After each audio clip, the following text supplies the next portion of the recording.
Yamamu nyina kwa aba anopai ediba Rockstar TV so medin de musomfa kono ba kwa bena osu afuye bo amani de hye ofeni abankro na na wetemi kana anopai so ye de dwumade no ebram na quickly yanko Speaker of Parliament Yera Sumana Agban Bagbin asye nenra na wode betu dwa se he wono waka kire Ghana for ene eye MPP ni NDC ministers e wo parliament wono John Dramani Mahama ma no tumi senka womra meye eye National Health Insurance Authority womo ekanini nanso esanso wo pa Ghana yeyo ene ne pepepe yo no enya de se woje sa adwumade ni tum nemom na wosusu se woje sa adwumade ni tum so a de eye katasehye ne proye ene bebeba na akwam ni ade anunti or reject sa offer no ya de se John Dramani Mahama enso edema no na mpanifo se kakum yɛde no kwakwalum sa adwumadie no kɔso no ya de say sister station na se menua bema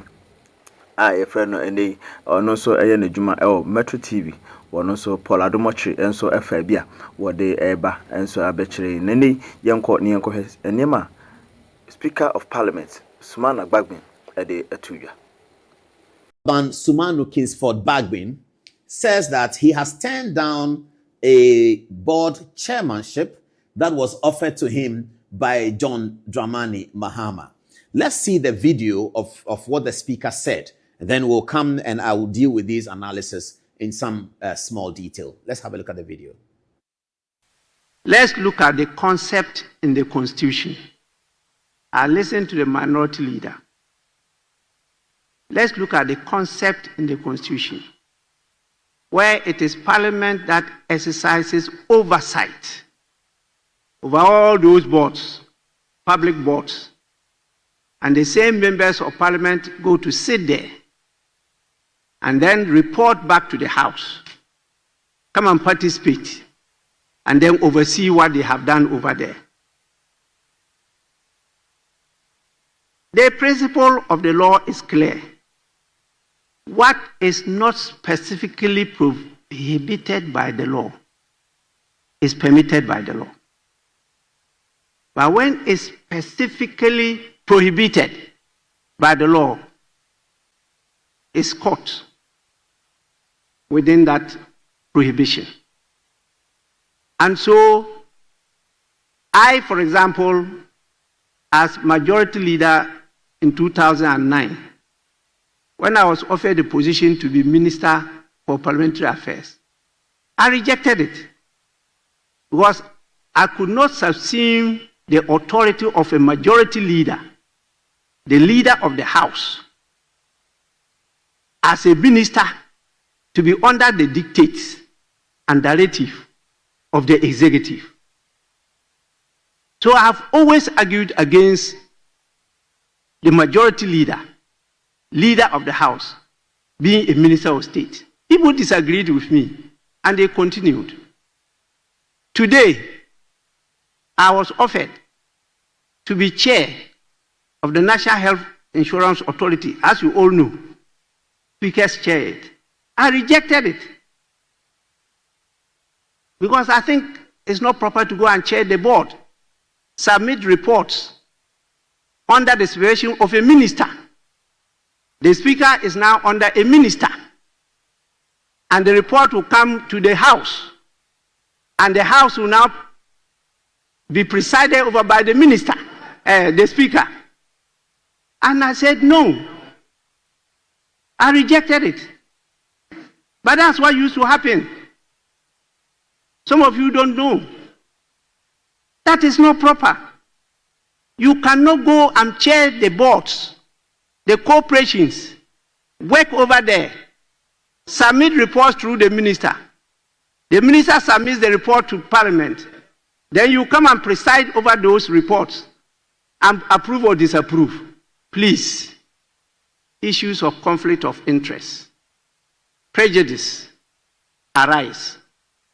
I have no problem with any member testing the matter in court. That is what the courts are there for. But I'm very clear in my mind that the step I've taken is one of the correct and best steps to enforce the authority of this House, to be able to hold public officers to account to the good people of this country. You may not like Sumanu Bagbin for one reason or the other, but you can't take from him his perfect understanding of law and governance. You can't take that from Alban Bagbin. And he's been in the parliament for a very long time. Bagbin was in the parliament since 1996. So he's been in parliament for that long and he understands it. I think he makes a good point, but that brings us to a very serious matter. This criminal here, this criminal fraudster running away, criminal with her, Mr. Sansadeli, whatever they are, this criminal here found her way onto the National Health Insurance Authority board. This is the same board that Bagbin was going to chair. She's very lucky that she didn't get there to go and meet Bagbin as chairman. But this is the problem. This lady here is a professionally qualified medical doctor, practiced abroad, trained abroad, practiced abroad, part of the Ghana Medical and Dental Council in Ghana, delivered a seat for the NDC in the Sikado Keten that the NDC has never won. And I mean never, since 1996. Exclude 1992 because 1992, the MPP didn't contest. In 1996, since 96 till now, the seat has never been won. She contested in 2020, she came close, and in 2024, she delivered it for the NDC. Dr. Grace Ayensu is the subject of this conversation. Grace Ayensu here is a proper medically qualified doctor. But somehow, this fraudster and criminal and Sansadeli, who the police are still refusing to arrest, I understand that the CID are very close, to arrest this fraudster. They put this fraudster there because this Mr. Sansadeli with an SS2 qualification, living SS as SS2, in his SS2 brain, says that he is advising government and they should put this fraudster on the National Health Insurance. I'm very sad about it because look at the green paper. If you look at the green paper which they'll put on right now, the green paper here says that in 12.1, and maybe you can't see it, maybe you can give them this camera, they'll see it properly. You will see that it says 2 health professionals with expertise in insurance, criminal and Sansadeli and Dr. Zaneto Rollins. Now, how come that Grace Ayensu, who is still a member of parliament, who has not been made a minister, people think she'll be deputy minister of health, but that hasn't happened yet. How come that Grace Ayensu was not considered, but this criminal was considered, this fraudster, criminal and Sansadeli was considered for a position like that, and Grace Ayensu wasn't considered? Maybe Grace Ayensu is going to get something else, I don't know. But it tells us a lot about the things that happen in this system. And I'm dovetailing this into going to have a conversation about something that the difference between government and opposition and how people should react. So the NHIL, National Health Insurance Authority document has a space for professionals with expertise in health insurance. Dr. Zaneto Rollins was picked, and Dr. Ansan Sadeli was picked as well. The criminal, fraudster, criminal, blackmailer. She's just a criminal.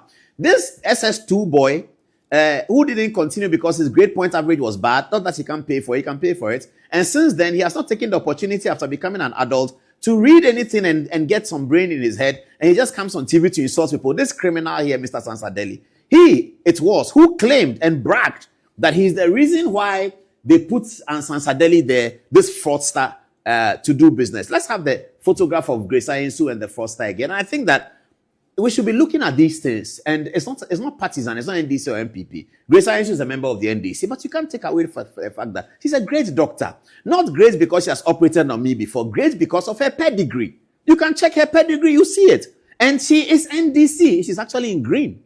She's NDC. But if we do the politics in a way that you have fraudsters like this criminal man sitting in America says that he's a SS2 guy and that he's advising government, then they'll produce this fraudster here, and after weeks of the process, the police have still not apprehended her. In between the time her story broke and today, the police have actually apprehended somebody who was faking as a doctor in Kaswa. We showed you the story. Until the police arrest her, we would always remind people that this is what is happening. That this fraudster criminal here says that she's a doctor. She's not a nurse. She's nothing near medicine. Fakes as a doctor, and they put her on National Health Insurance Authority. Grace Ayensu is in Parliament, has delivered a seat for the NDC that the NDC has never won since 1996. They've never won it, and she delivers the seed. She's in parliament. She's a doctor who practices at Airport Women's Hospital. People go there, they know her. She's practicing in America. I think her daughter is even a doctor as well. With such pedigree, they don't consider her because this fraudster here comes to lie to them, and they didn't know at the time this fraudster was lying to them that he has only a very minimal and completely embarrassing educational background, refused to learn as many people do. Some have never even been to school. They've learned since they were age 30. And that's why the University of Ghana has adult studies. University of Kwame Nkrumah University also has it. People don't ever get the opportunity to go to school. People's school fees are not paid. Their father cannot pay, so they learn themselves. This fraudster here decides that that's not the way to go. Just blackmail people with this criminal, and they find themselves on national health insurance. I'm delighted that the democratic system and the media system and the social media in Ghana was able to draw attention to the government. And I'm extremely excited that this is one of the quickest things that any government in the Fourth Republic did. The Callistus Mahama issued a letter withdrawing the appointment of this fake and criminal Ansan Sadeli, who should be in prison by now, go to court and let people hoot at her in the court. When they are bringing her to court, they should hoot at her because she's a criminal. And the day she comes to court, we'll see all the other things that they do: fraud, black.